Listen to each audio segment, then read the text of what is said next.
Video എന്ന് പറയുന്നത് നമുക്ക് എല്ലാവർക്കും പരിചയമുള്ളൊരു ചെടിയാണ്, നമ്മുടെ കറ്റാർ വാഴയാണ്. വാഴയായിട്ട് പേരിന് സാമ്യമുണ്ടെങ്കിൽ കൂടിയിട്ട് വാഴയായിട്ട് ഒരു ബന്ധവുമില്ല കേട്ടോ.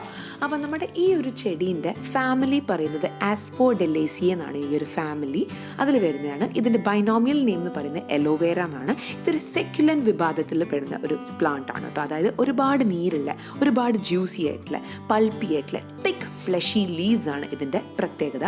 പിന്നെ ഇതൊരു പെരേനിയൽ പ്ലാന്റ് ആണ്. പെരേനിയൽ പറഞ്ഞാൽ ഒരുപാട് വർഷം ലോങ് ലാസ്റ്റിംഗ് ആണ്, ഒരുപാട് വർഷം എക്സിസ്റ്റ് ചെയ്യുന്ന ഒരു പ്ലാന്റ് തന്നെയാണ്. ഏകദേശം 6 വർഷത്തോളം ഇത് നമുക്ക് വിളവ് തരും. ഒരൊറ്റ ചെടിയിൽ തന്നെ നമുക്കൊരു മദർ പ്ലാന്റ് ആക്കി വെക്കുകയാണെങ്കിൽ ഏകദേശം 6 വർഷത്തോളം നമുക്ക് അതിന് ചെറിയ ചെറിയ പപ്സ്, ചെറിയ ചെറിയ ബേബീസിനെ നമുക്ക് കളക്ട് ചെയ്തിട്ട് പുതിയ പുതിയ ചെടികളിലാക്കിയിട്ട് മാറ്റി വേറെ വേറെ ഗ്രോ ബാഗിലേക്ക് ആക്കിയിട്ട് മാറ്റി നല്ല അടിപൊളിയായിട്ട് ചെയ്യാൻ പറ്റുന്നൊരു കൃഷിയാണ് ഈ ഒരു കറ്റാർ വാഴ. കറ്റാർ വാഴേൻ്റെ കണ്ടില്ല, നമുക്ക് ജസ്റ്റ് പൊട്ടിച്ച് നോക്കിയാൽ അതിൻ്റെ അകത്ത് ഒരു വെള്ളം വരുന്ന കണ്ടില്ല. അതിനെ കൊണ്ടാണ് ഇത് സെക്യുലൻ്റ് ആണെന്ന് പറയുന്നത്. ഒരുപാട് വെള്ളം, ഒരുപാട് നീരുള്ളൊരു പ്ലാന്റ് ആണ്.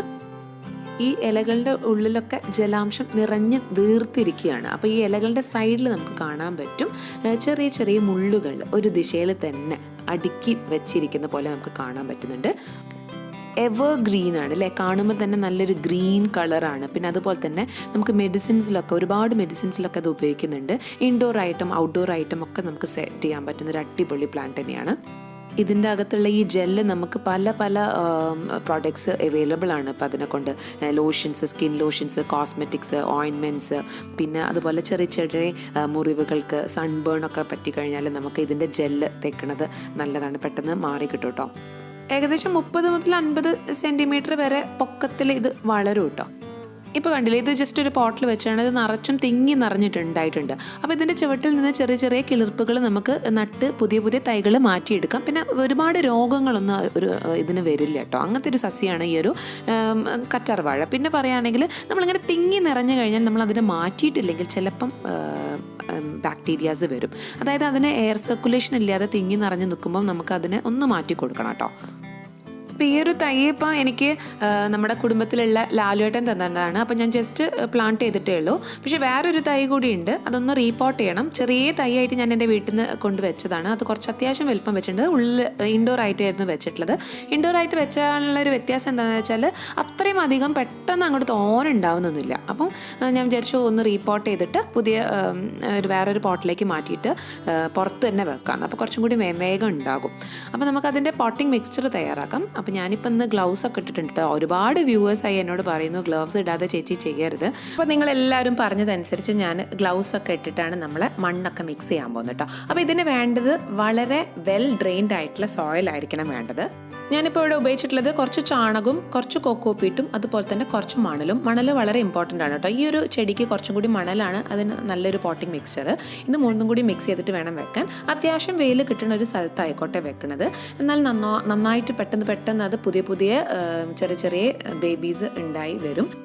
ഇപ്പോൾ പോട്ടിൽ ഇപ്പോൾ ഇതിൻ്റെ അകത്ത് കൊക്കോപ്പീറ്റ് ഉണ്ടല്ലോ, അപ്പോൾ എന്നും നമ്മൾ നനച്ച് കൊടുക്കേണ്ട ആവശ്യമില്ല. നമ്മൾ പോട്ടിൽ മണ്ണ് തൊട്ട് നോക്കുക. ഡ്രൈ ആണെങ്കിൽ മാത്രം വീണ്ടും വെള്ളം ഒഴിച്ചാൽ എടുത്താൽ മതി. അല്ലെങ്കിൽ നമ്മൾ വെള്ളം ഒഴിക്കേണ്ട കാര്യത്തിൽ ചിലപ്പം ചീഞ്ഞു പോകാനുള്ള ചാൻസ് ഉണ്ട്. ഇവിടെ തറവാട്ടിൽ ഒരുപാടുണ്ടായിരുന്നു ചാക്കിൽ, അങ്ങനെ വലിയ ചാക്കില്ലേ അതിൻ്റെ അകത്തായിരുന്നു വെച്ചിട്ടുണ്ടായിരുന്നത്. നിറച്ചുണ്ടായിരുന്നു ചെറിയ ചെറിയ തൈകൾ ഇഷ്ടം പോലെ ഉണ്ടായിരുന്നു. പക്ഷേ ഒരു സമയത്ത് അത് തീരെ നമ്മൾ റീപോർട്ട് ചെയ്ത് അല്ലെങ്കിൽ അതിൻ്റെ ചെറിയ ചെറിയ കുഞ്ഞു തൈകൾ നമ്മൾ മാറ്റാത്തത് കാരണം അത് മൊത്തം ആ ചെടി മുഴുവൻ നശിച്ചു പോയിട്ടുണ്ട് കേട്ടോ. അപ്പോൾ അതാ പറഞ്ഞത്, അത്യാവശ്യം അധികം ഉണ്ടായി കഴിഞ്ഞാൽ നമ്മൾ വീണ്ടും വീണ്ടും അത് റീപോർട്ട് ചെയ്യുന്നതായിരിക്കും കുറച്ചും കൂടി ബെറ്റർ. എന്നാൽ പിന്നെ നമുക്ക് കൂടുതൽ വിപുലീകരിച്ച് കുറച്ചും കൂടി വലുതാക്കി ഉണ്ടാക്കാൻ പറ്റും. ശരിക്കും ഇതിൻ്റെ ഗുണങ്ങൾ എന്ന് പറഞ്ഞാൽ ഒരുപാട് ഗുണങ്ങളുണ്ട്. നമുക്ക് വെളിച്ചെണ്ണയിലൊക്കെ ശരിക്കും ഇത് ഇട്ടിട്ട് നമ്മളിത് കാച്ചി കഴിഞ്ഞാൽ നല്ലതാണ്. മുടി നന്നായിട്ട് വളരാനും പിന്നെ നല്ലൊരു തണുപ്പ് ഫീൽ ചെയ്യുകയും ചെയ്യും. പിന്നെ ചില ആൾക്കാരുടെ സ്കിന്നിന് ഇത് പറ്റില്ല കേട്ടോ, ചൊറിച്ചിൽ അനുഭവപ്പെടും. അതായത് ഇതിൻ്റെ നീര് ചിലവർക്ക് പറ്റില്ല. അപ്പം അതൊന്ന് നോക്കിയിട്ട് നമ്മുടെ സ്കിന്നിന് പറ്റുമോ, അല്ലെങ്കിൽ സെൻസിറ്റീവ് ആയിട്ടുള്ള സ്കിന്നിനൊക്കെ നമ്മൾ ഡയറക്റ്റായിട്ട് ഫേസിലൊക്കെ അപ്ലൈ ചെയ്യുമ്പോൾ ഒന്ന് ശ്രദ്ധിച്ചിട്ട് ചെയ്യുന്നത് നല്ലതാണ് കേട്ടോ. പിന്നെ ഇതാ ഞാൻ ഇങ്ങനത്തെ ഒരു പോട്ടിൽ കുറച്ച് അടിയിൽ ചരലിട്ടിട്ടുണ്ട്, ഡ്രെയിനേജിന് വേണ്ടിയിട്ടാണ്. പിന്നെ നമ്മളെ പോട്ടിംഗ് മിക്സ്ചർ ഏകദേശം ഒരു അരഭാഗം മതി കേട്ടോ. എന്നിട്ട് അതിൻ്റെ അകത്ത് ചെറിയൊരു ഹോൾ ഉണ്ടാക്കിയിട്ട് ജസ്റ്റ് അതിൻ്റെ അകത്തേക്ക് പ്ലേസ് ചെയ്യാം. ശരിക്കും ഇതിൻ്റെ പ്രോഡക്ട്സ് പറയുകയാണെങ്കിൽ മോയ്സ്ചറൈസർ, ക്ലെൻസർ, പല പല ലേപനങ്ങൾ, ഫേസ് വാഷുകൾ, ഫേസ് ക്രീംസ്, ബേബി ക്രീംസ്, മരുന്നുകൾ, lotion, toothpaste, hair oil, ഇങ്ങനെ പല പല സാധനങ്ങളും അവൈലബിൾ ആണ്. അപ്പം നമ്മൾ എന്ത് സാധനങ്ങളും കെമിക്കൽ അടങ്ങിയതായിട്ടുള്ള സാധനങ്ങൾ ഉപയോഗിക്കുമ്പോൾ അതിൻ്റെതായിട്ടുള്ള ലിമിറ്റേഷൻസ് ഉണ്ടാവും. നാച്ചുറലായിട്ട് നമ്മൾ വീട്ടിൽ തന്നെ ഇങ്ങനെ ഉണ്ടാക്കി ചെയ്യുകയാണെങ്കിൽ കുറച്ചും കൂടി എഫക്റ്റീവ് ആയിരിക്കും. അപ്പം നമ്മുടെ വീടുകളിൽ അധികം എല്ലാ വീടുകളിലും ഉണ്ടാവും കേട്ടോ അത്. പക്ഷേ ഇതിൻ്റെ ഗുണം എന്ന് പറയുകയാണെങ്കിൽ നമ്മൾ ശരിക്കും ചില ആൾക്കാർ ഇതിനുണ്ട് എന്ന് വെച്ചിട്ട് അതിന് മൈൻഡാക്കാറില്ല. അപ്പം ശരിക്കും നമ്മളിത് കുറച്ചൊരു കൃഷിയായിട്ട് തന്നെ നമ്മൾ അത്യാവശ്യം ചെയ്യണം തന്നെയാണ് എൻ്റെ ഒരു അഭിപ്രായം. നമ്മൾ നട്ട് കഴിഞ്ഞാൽ എന്തായാലും കുറച്ച് വെള്ളം ഒഴിക്കുക. അപ്പം ഇത്രയൊക്കെ തന്നെയുള്ളൂ നമ്മളെ ഈ ഒരു വീഡിയോ. നിങ്ങൾക്ക് ഇഷ്ടമായിട്ടുണ്ടെങ്കിൽ എന്തായാലും ലൈക്ക് ചെയ്യാനും ഷെയർ ചെയ്യാനും സബ്സ്ക്രൈബ് ചെയ്യാനും മറക്കരുത്. Thank you so much watching my channel. Bye and take care.